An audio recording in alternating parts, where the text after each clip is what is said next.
मैं कोई अर्थशास्त्री नहीं हूँ और न अर्थशास्त्री की तरह बोलूँगा। मैं एक सामान्य व्यक्ति के जो समझ में आता है उसी आधार पर अपनी बात रखूँगा। मेरा अपना मानना है कि विदेश नीति और आर्थिक नीति, इन दोनों पर कोई भी सरकार आए, किसी भी पार्टी को समानता रहती है और रहनी चाहिए। यही अभी तक की परंपरा रही है।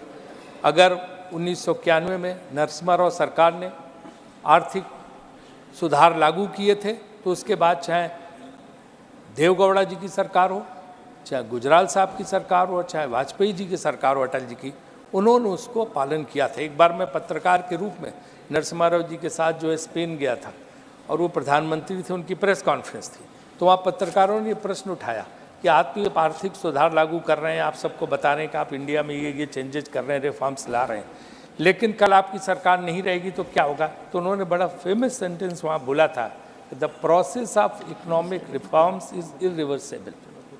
कोई भी सरकार आए इसको बदल सकती नहीं है। तो ये चीज़ जो है लगातार चलती रहनी चाहिए, ये नीतियाँ लगातार चलती रहनी चाहिए। मैं किसी की आलोचना या किसी की प्रशंसा की बात नहीं कर रहा हूँ। और लेकिन कुछ प्रयोग पिछले 10 साल से हो रहे हैं जिसमें पिछली सरकारों की चीज़ों को अंडू करने की कोशिश हो रही, उनको बदलने की कोशिश हो रही। हमारे मित्र सुशील मोदी जी सम्मानित अभी बात कर रहे थे कि चुनाव के नतीजों से, जो चिदम्बरम साहब की बात का जवाब दे रहे थे कि उन्होंने कहा था कि ग्राउंड पे नहीं दिख रहा, तो उन्होंने चुनाव के नतीजों का हवाला दिया। सुशील जी, चुनाव के नतीजे 5 साल पहले क्या थे? तीनों राज्य हम जीते थे, राजस्थान, मध्य प्रदेश, छत्तीसगढ़, और उसके बाद लोकसभा हार गए थे 5 महीने बाद। तो अगर उस दृष्टि से देखा जाए तो आपका ये तर्क कहीं बैठता नहीं है। इसलिए मुझे लगता है कि इस जो बहस को हम उसी गंभीरता से रखें जिस मुद्दे पर आर्थिक स्थिति की वो है, और उसकी हम शुरुआत इस चीज़ से करते हैं। और अगर इसके आंकड़ों का, इलेक्शन कमीशन का आंकड़े है, पूरे उसमें 4,81,00,000 वोट जो है भाजपा को मिला है और 4,91,00,000 कांग्रेस को मिला है, 10 लाख ज़्यादा। तो हम इसको अगर उस तरह से गणना करके देखेंगे तो फिर ये बात कहीं रही नहीं जाएगी कि, तो इसलिए जो है हम समझते हैं कि चेयरमैन साहब ने बहुत मतलब गंभीरता से इस विषय पे डिस्कशन के लिए रखा है, तो हम उसी पे जाते हैं।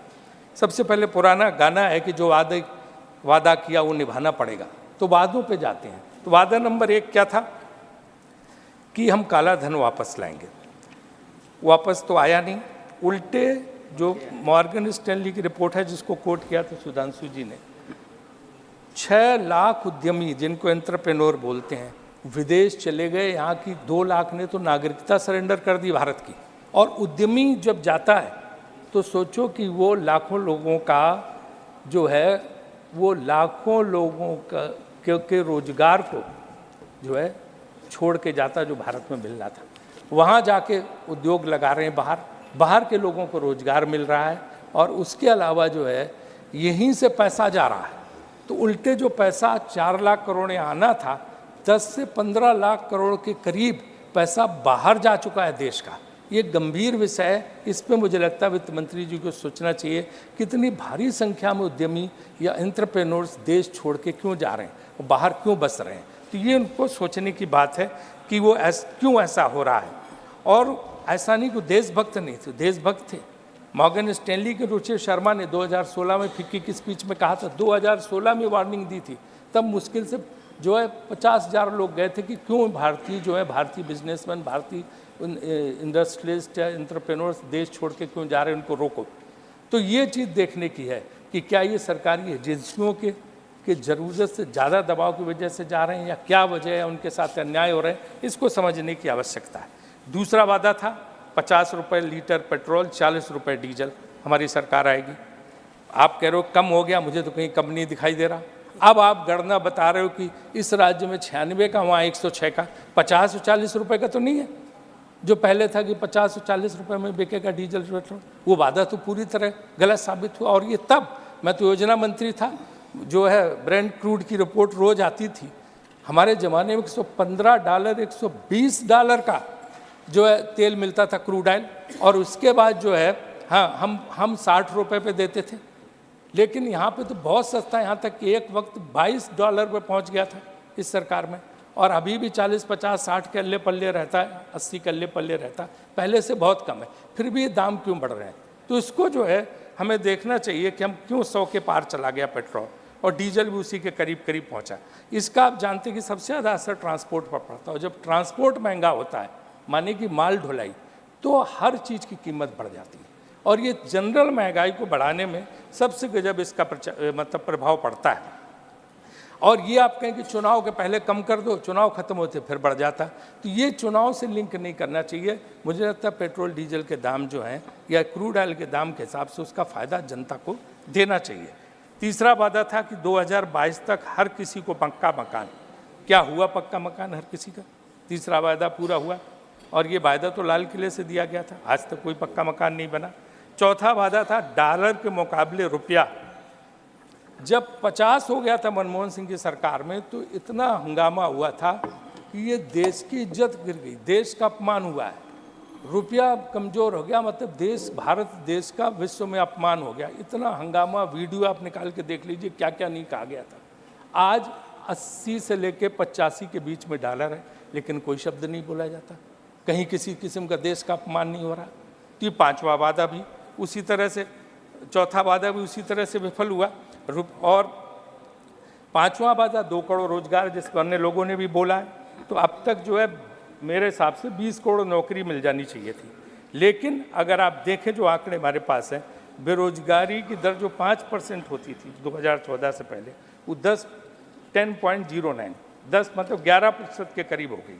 ब्लूमबर्ग ने, central for monetary Indian economy के हिसाब से 40 करोड़ लोग घरों में बैठे हैं, बिना नौकरी के 40 करोड़ लोग घरों में बैठे हैं जिनके पास नौकरियां नहीं। और क्वालिटी ऑफ जॉब तो बहुत ही कम है इसके हिसाब से। पिछले साल 1,70,00,000 लोगों ने सेंट्रल गवर्नमेंट की नौकरी के लिए अप्लाई किया था, जिनमें से 38,850 को सिर्फ नौकरी मिली। इंजीनियर, जो पढ़ाई लिखाई में जो इंजीनियर हैं, बड़े बड़े उसमें किए हैं, वो सब जो है अप्लाई कर रहे हैं चपरासी की नौकरी, सफाई कर्मचारी की नौकरी। वही अगर अच्छी अर्थव्यवस्था होती तो पढ़े लिखे लोग ऑफिस में, फैक्ट्री में काम कर रहे होते और उनको ज़रूरत नहीं पड़ती कि इस तरह की कोई चीज़ करते। आप देखो ना, 80 करोड़ लोगों को आप मुफ्त अनाज देना पड़ रहा, अच्छी बात है, हम इसका समर्थन करते हैं। लेकिन ये योजना, खाद्य सुरक्षा बिल, जयराम जी यहाँ बैठे हैं, मनमोहन सिंह सरकार लाए थे और उस समय ये लागू हुआ, तो उसी के प्रावधान की अच्छी बात है, हम इसमें कोई नहीं, नई सरकारें आती हैं देती, लेकिन जो है इसको चालू रखना चाहिए, देना चाहिए, गरीब को भोजन मिलना चाहिए। लेकिन ये नौबत क्यों आई, कि कभी सोचा? आज हालत ये है कि अगर वो बेचारा परेशान है, वो नौकरी करना चाहता है लेकिन नौकरी नहीं है, वो नहीं मुफ्त अनाज लेना चाहता, वो अपमान के साथ नहीं जीना चाहता, लेकिन हम नौकरी नहीं दे पा रहे, हम रोजगार नहीं दे पा रहे, हम कुछ नहीं कर पा रहे, तो घर में बैठा मजबूरी में। आपने देखा कोरोना के वक्त लाखों लोग पैदल 800-800 किलोमीटर चल के गए, क्योंकि 4 घंटे का नोटिस दिया गया। अगर 2, 4, 5, 10 दिन का नोटिस होता, लोग ट्रेन से पहुंच जाते कैसे? और वो लौट के आए नहीं, कभी कोशिश नहीं कि उनको वापस ले आ जाए, वो गांव में बैठे। तो ये जो है हम देते हैं, अच्छी बात है, लेकिन हमें कम से कम उनको काम देना चाहिए। अगर 10,000 सरकारी नौकरी का अगर वो निकलता है वैकेंसी, तो 4-4 लाख लोग हो जाते हैं, लाठी चार्ज करनी पड़ती है। पुलिस में भर्ती का देख लीजिए, टीचर्स की भर्ती का देख लीजिए, कैसे लोग जो है लाठी चार्ज का सामना करना पड़ता है। तो ये चीज़ नहीं होनी चाहिए, और इस तरह के हमें रोजगार के अवसर पैदा करने चाहिए कि नौबत ना आए। छठा, महंगाई का सबने बोला, डायरेक्ट ने भी बोला, सारे लोगों ने यहाँ पे बोला। कौन चीज़ सस्ती बता दीजिए? न गेहूँ सस्ता, न चावल सस्ता, न तेल सस्ता, न नमक सस्ता, न चीनी सब्जी, न सब्जी दाल सस्ती, न सीमेंट सरिया, ईंट मकान, दही जलेबी तक सस्ती नहीं। तो क्या स्थिति है? जब कुछ सस्ता नहीं है, रेल का किराया तक बढ़ रहा, तो जो महंगाई दर है इसको काबू करने की आवश्यकता है, क्योंकि महंगाई जो है बहुत ज़बरदस्त बढ़ती चली जा रही। जो वादा था उसके मुकाबले महंगाई दर नहीं है। 7वां वादा स्वच्छ भारत था, बहुत अच्छी बात, हम सब लोग खुश रहे। 1-2 साल तो अच्छा चला, कई मंत्रियों ने झाड़ू लगाई, सड़कें साफ की, इधर किया उधर किया, खूब फोटो छपे, गांधी जी का चश्मा लगा के जगह जगह होर्डिंग पोस्टर लगे। आज कोई सफाई पे बात ही नहीं होती, जगह जगह कूड़े के ढेर हैं, जगह जगह पिए, और टॉयलेट एक प्रेम कथा। इस तरह से फिल्म, जब भी कोई काम शुरू होता है सरकार में, पहले बॉलीवुड से फिल्म बनवा देते हैं, फिर वो फिल्म के जरिए जो है पूरा ही चलता है।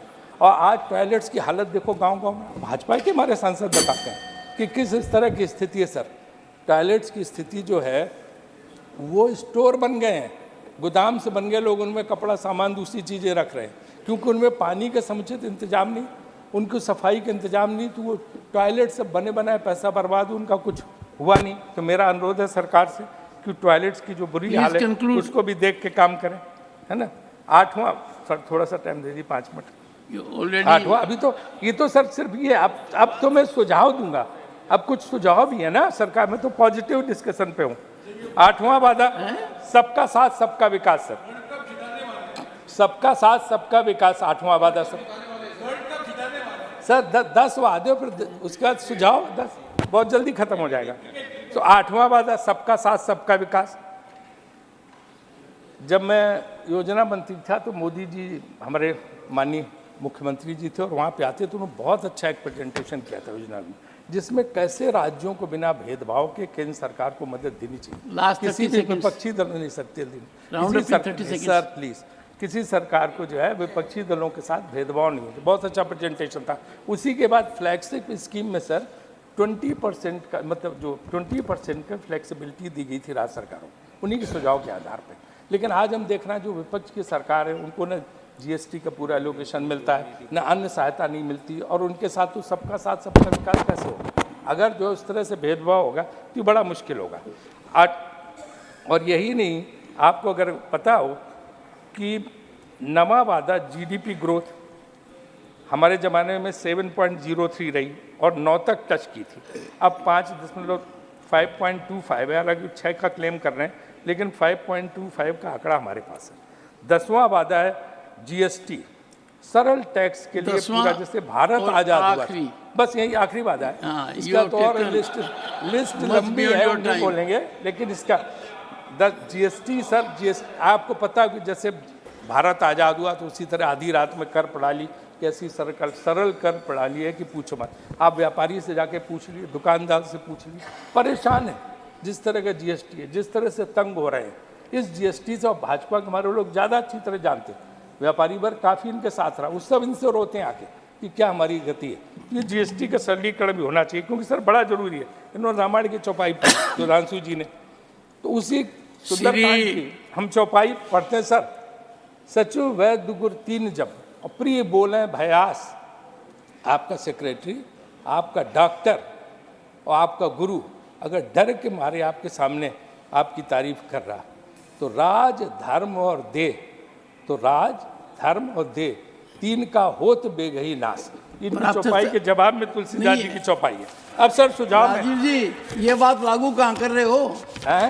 ये बात किसके बारे में कह रहे हो? समझने की है, ये बात समझने की है। और श्री कार्तिकेय शर्मा सर मेरा रह गया सुझाव तो रह गए। एक तो शेयर मार्केट से सब सारी खुशी नहीं होती है, शेयर मार्केट में जो भी हो, लेकिन पैसे का विकेंद्रीकरण होना चाहिए। कुछ लोगों के पास सिमट के नहीं रखना चाहिए, क्योंकि कहते हैं कि 10% लोगों के पास 77% वेल्थ है, वो नहीं होना चाहिए, पहला सुझाव। दूसरा, निर्यात और आयात के मुकाबले निर्यात ज़्यादा, आयात कम है, तो मेरे ख्याल से इसकी वजह से बैलेंस ऑफ पेमेंट, जो करंट अकाउंट डेफिसिट है, ट्रेड डेफिसिट, इस पर सब पे बहुत फर्क पड़ता है। तो सरकार से, वित्त मंत्री से अनुरोध है कि इसका ख्याल रखें कि किसी तरह से हमें निर्यात बढ़ाया जाए और आयात हमारा कम किया जाए। तीसरा, इंफ्रास्ट्रक्चर में गडकरी जी ने बहुत अच्छा प्रयास किया, काफ़ी अच्छा काम कर रहे हैं, लेकिन जो वर्ल्ड बैंक के हिसाब से अभी $1.5 ट्रिलियन का इंफ्रास्ट्रक्चर और बढ़ाना है। तो मेरा सरकार से सुझाव की कोशिश करनी चाहिए।